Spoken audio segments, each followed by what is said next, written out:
Welcome to CMJ Prakhar e learning platform. I am your English educator Shikha Nigam. तो आज tense के chapter को continue करते हुए आज हम पढ़ेंगे फ्यूचर टेंस के बारे में। Present tense and past tense के बारे में हम अपनी पिछली क्लास में डिस्कस कर चुके हैं। So let's start. सबसे पहले देखते हैं डेफिनेशन की फ्यूचर टेंस हम बोलते किसको हैं। कोई ऐसा एक्शन या कोई ऐसा इवेंट जो अभी तक नहीं हुआ है, जिसका आने वाले टाइम में होने की पॉसिबिलिटी है या आने वाले टाइम पे वो कंप्लीट होगा, उसका पता हमें किससे चलता है? फ्यूचर टेंस से। फ्यूचर टेंस से फ्यूचर टाइम पे किसी काम के होने का पता चलेगा, कोई काम हो रहा है उसके बारे में पता चलेगा, और कोई काम फ्यूचर टाइम में कंप्लीट हो चुका है इसके बारे में पता चलेगा। तो इसकी डेफिनेशन हम लिखेंगे, a tense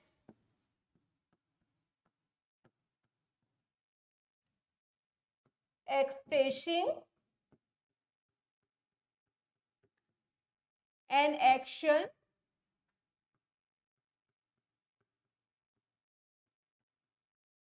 that has not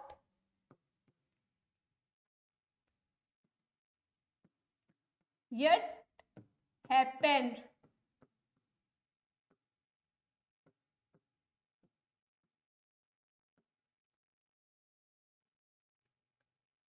clear है? अब देखते हैं कि फ्यूचर टेंस के टाइप्स कितने होते हैं। तो फ्यूचर टेंस के 4 बेसिक टाइप्स होते हैं: simple future tense, future continuous tense, future perfect tense and future perfect continuous tense. Simple future tense को हम क्या बोलते हैं? फ्यूचर इंडेफिनिट टेंस भी बोलते हैं।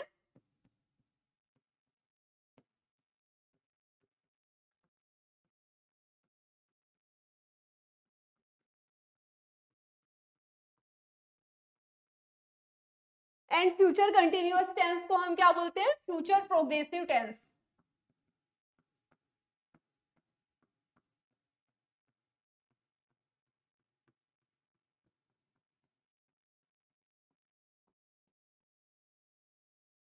तो ये चारों टेंस को हम 1 बाय 1 स्टडी करते हैं। सबसे पहले simple future tense. Simple future tense हम किसको बोलते हैं? कट। सबसे पहले देखते हैं simple future tense. Simple future tense हम किसको बोलते हैं? कोई ऐसा एक्शन या इवेंट जो पूरा अभी तक नहीं हुआ है बट उसके फ्यूचर में कंप्लीट हो जाने की पॉसिबिलिटी है और फ्यूचर में वो पूरी तरह से कंप्लीट हो जाएगा। तो इसकी डेफिनेशन आप लिखोगे,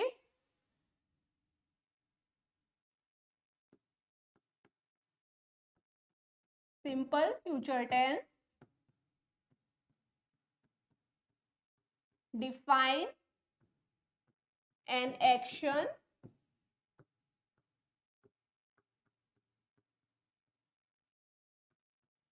that has not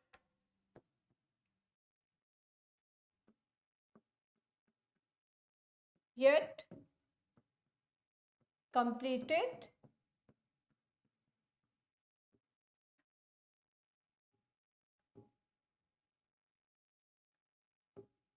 but will happen in the future time.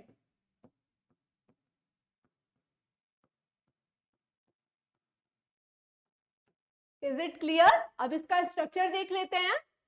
तो सिंपल फ्यूचर के स्ट्रक्चर में सबसे पहले आएगा सब्जेक्ट, देन विल और सॉल्व। तो सबसे पहले इसका स्ट्रक्चर देख लेते हैं। तो सिंपल फ्यूचर के स्ट्रक्चर में सबसे पहले आएगा सब्जेक्ट, देन विल और शैल, देन वर्ब की फर्स्ट फॉर्म, देन ऑब्जेक्ट।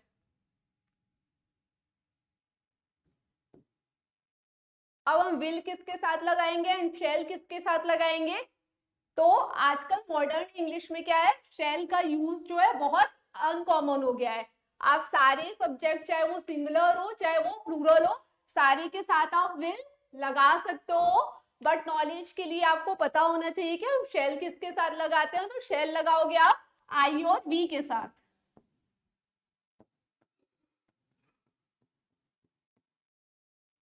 इसका एक एग्जाम्पल देखते हैं।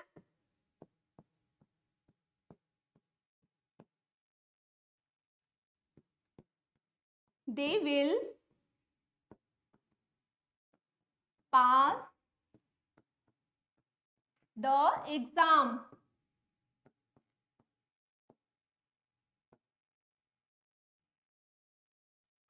दे क्या हो गया यहाँ पे, सब्जेक्ट। हमारी पिछली क्लास में हम डिस्कस कर चुके हैं कि सब्जेक्ट किसको बोलते हैं, वर्ब किसको बोलते हैं, ऑब्जेक्ट किसको बोलते हैं। एक बार और रिमाइंड कर लेते हैं। दे यहाँ पे क्या होगा, सब्जेक्ट होगा। क्यों, क्योंकि ये एक्शन को क्या कर रहा है, परफॉर्म करने का काम कर रहा है। विल यहाँ पे क्या है, हेल्पिंग वर्ब। हेल्पिंग वर्ब क्या होती है, मेन वर्ब की हेल्प करती है सेंटेंस को कंप्लीट करने में।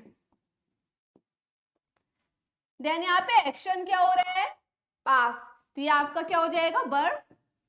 एंड एक्शन को रिसीव करने वाला या एक्शन का रिफ्लेक्शन किस पे पड़ रहा है, एग्जाम पे, तो एग्जाम यहाँ का आपका हो जाएगा ऑब्जेक्ट। Is it clear. अब आते हैं अपने नेक्स्ट टेंस की ओर।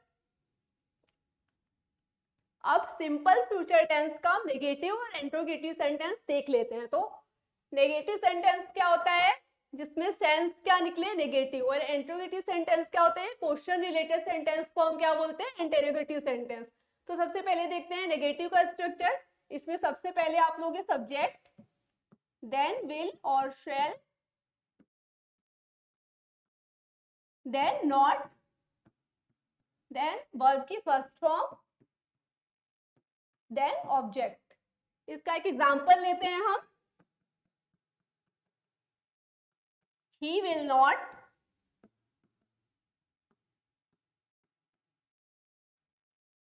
participate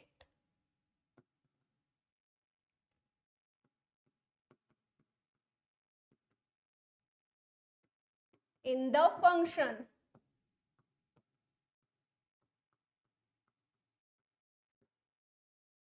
is it clear. अब इसका इंट्रोगेटिव सेंटेंस देखते हैं हम। इंट्रोगेटिव सेंटेंस बनाने के लिए हम क्या करेंगे, विल एंड शैल को सब्जेक्ट के पहले शिफ्ट कर देंगे, नॉट को हम क्या करेंगे, हटा देंगे। तो इसका इंट्रोगेटिव स्ट्रक्चर बनेगा विल और shall, then subject, then verb की first form, then object and question mark. मैंने आपको पहले भी बताया था कि इंट्रोगेटिव सेंटेंसेस के लास्ट में हम क्वेश्चन मार्क मस्ट लगाएंगे ही लगाएंगे। अब इसका एक एग्जांपल देख लेते हैं। Sita will cut. अब इसका एक एग्जांपल देख लेते हैं। विल सीता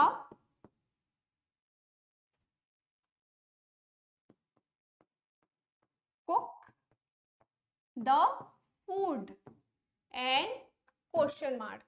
अब आते हैं अपने नेक्स्ट टेंस की ओर, future continuous tense. Future continuous tense क्या होता है, जब किसी एक्शन या इवेंट का फ्यूचर में कंटिन्यूअसली होना पाया जाता है, तब उसको हम बोलते हैं फ्यूचर कंटिन्यूअस टेंस। तो इसकी डेफिनेशन आप लिखोगे,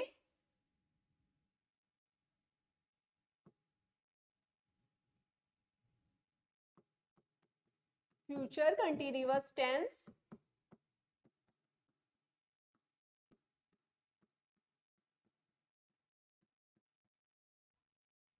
define an action or event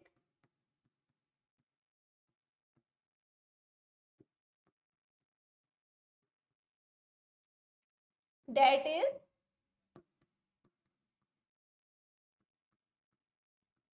continuing somewhere in the future.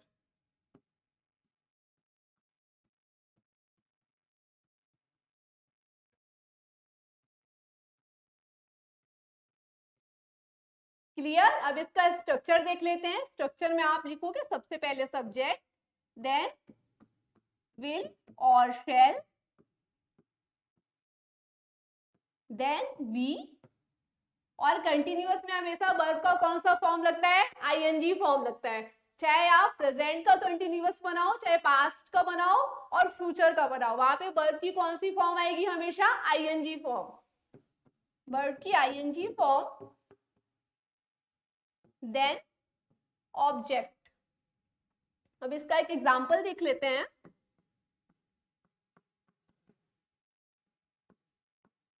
Ram and Mohan will be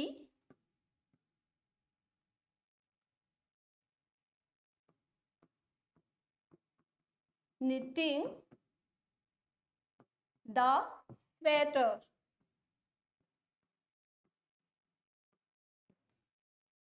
एक और एग्जांपल देखते हैं। He will be playing football.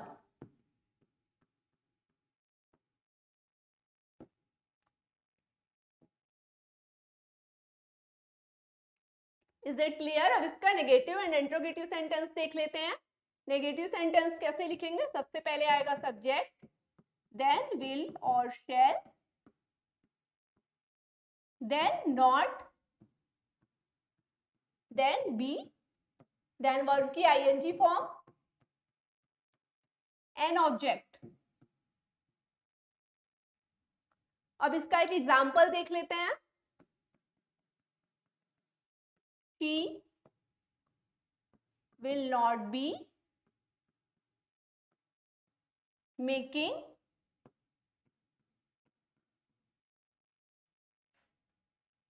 dolls. अब आते हैं इंट्रोगेटिव सेंटेंस की ओर। इसका स्ट्रक्चर कैसे बनेगा, विल एंड शेल क्या हो जाएगा, सब्जेक्ट के पहले शिफ्ट हो जाएगा, then will or shall, then subject, then be, then verb की ING form, then object and question mark.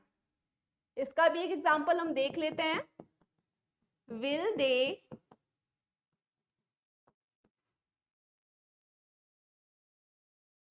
B completing their project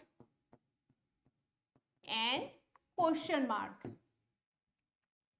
अब आते हैं अपने नेक्स्ट टेंस की ओर, future perfect tense.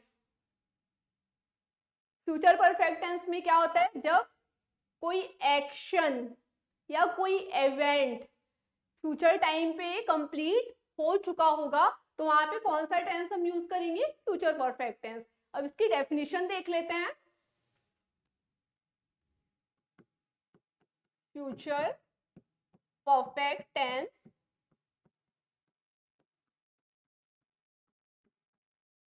define an action that has completed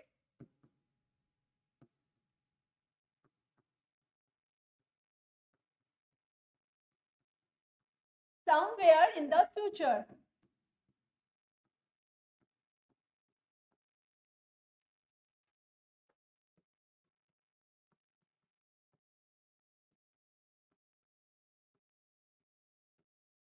is it clear. अब इसका structure देख लेते हैं हम। स्ट्रक्चर में आप लिखोगे सबसे पहले subject, then will shall, then have, then verb की third form, then object. Perfect tense आप किसी का भी बनाओगे, चाहे प्रेजेंट का बनाओगे, चाहे पास्ट का बनाओगे, चाहे फ्यूचर का बनाओगे, वहां पे वर्ब की कौन सी फॉर्म यूज करेंगे, हम वर्ब की थर्ड फॉर्म यूज करेंगे। इसका एक एग्जांपल लेते हैं हम।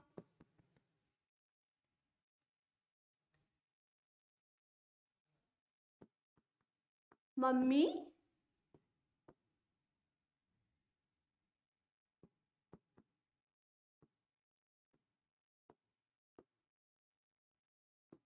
will have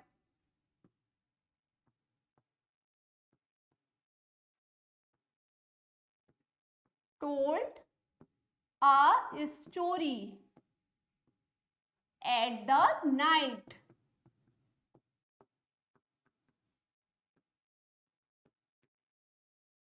एक और एग्जांपल देखते हैं आप. They will have listened the music at the evening.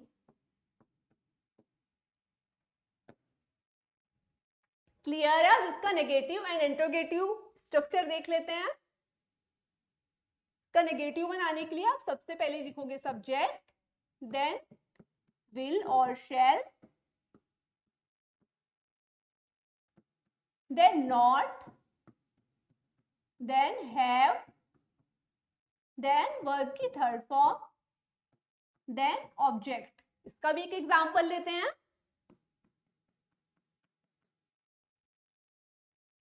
She will not have plucked the flower. Plucked the flower.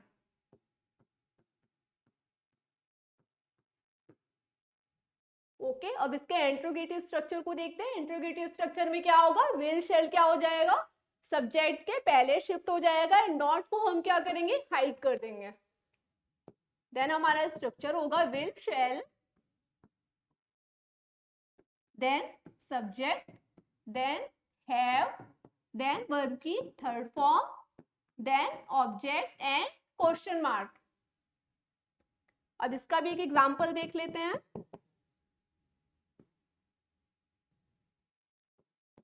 Will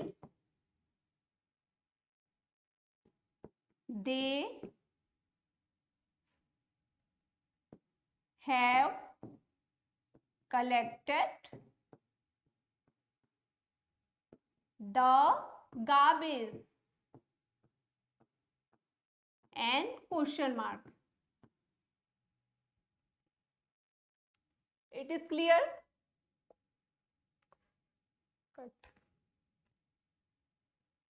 Is it clear? I hope आपको सब समझ में आ रहा होगा. अब आते हैं अपने नेक्स्ट टेंस की ओर.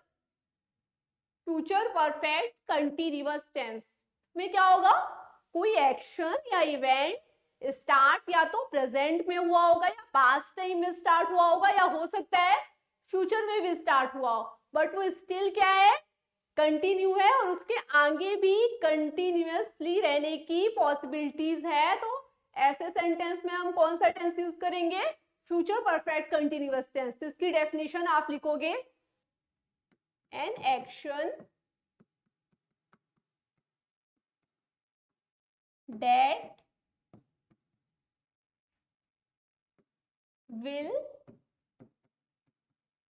continue until a point of time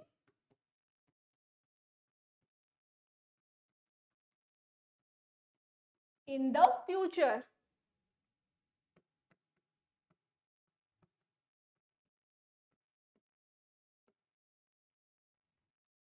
अब इसका स्ट्रक्चर देख लेते हैं. तो स्ट्रक्चर में सबसे पहले आप लिखोगे सब्जेक्ट, देन हैज और हैव,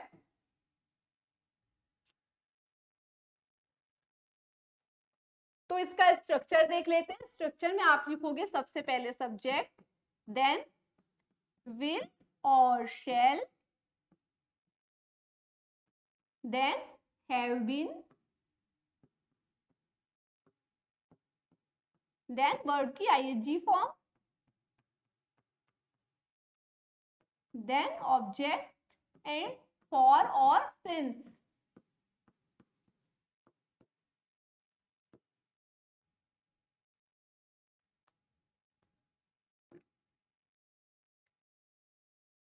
अब आईएनजी फॉर्म कैसे लगा? आईएनजी फॉर्म चाहे आप पास्ट का परफेक्ट कंटिन्यूअस बनाओगे, चाहे तो प्रेजेंट का परफेक्ट कंटिन्यूअस टेंस बनाओगे या फ्यूचर का परफेक्ट कंटिन्यूअस टेंस बनाओगे, वहां पे वर्ब की कौन सी फॉर्म आएगी, आईएनजी फॉर्म ही आएगी।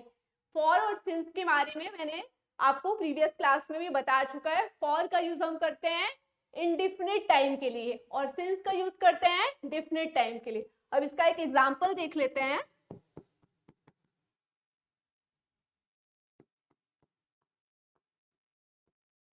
Teacher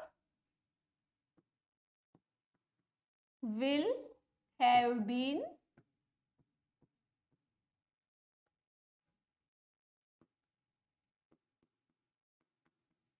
giving the homework since Monday। अब यहां हमने सिंस क्यों लगाया, क्योंकि मंडे क्या है, यहाँ पे डिफिनिट टाइम है और डिफिनिट टाइम के साथ हम क्या लगाते हैं, सिंस लगाते हैं। एक और एग्जांपल देखते हैं। Student will have been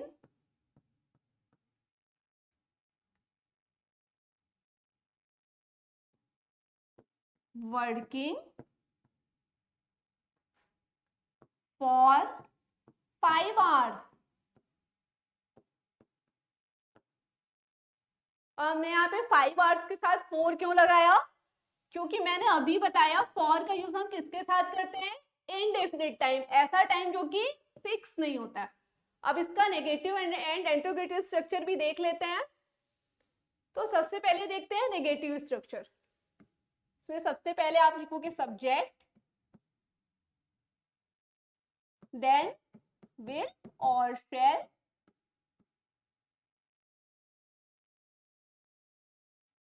then not, then have been, then verb की ing form, then object, last में for और since। अब इसका एक एग्जांपल देख लेते हैं। She will not have been washing the cloth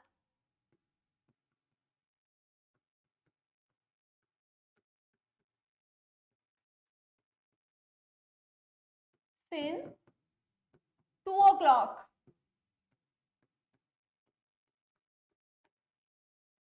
is it clear? यहाँ पे 2 o'clock क्या था, डिफिनिट टाइम था, इसलिए यहाँ पे 2 o'clock के साथ सिंस यूज किया। अब इसका इंट्रोगेटिव स्ट्रक्चर देख लेते हैं। विल और shall, then subject, then have been, then verb की ing form, then object and last में for or since and question mark लगा देंगे। इसका भी एक एग्जांपल देख लेते हैं। Will Ram have been watching the match for 3 hours and question mark. तो यहाँ पे भी हमारा फ्यूचर टेंस भी एंड होता है। आई होप आज की क्लास आपको पसंद आई होगी। अगर पसंद आई है तो इस वीडियो को ज्यादा से ज्यादा शेयर करें, साथ ही साथ हमारे चैनल को सब्सक्राइब करना ना भूलें।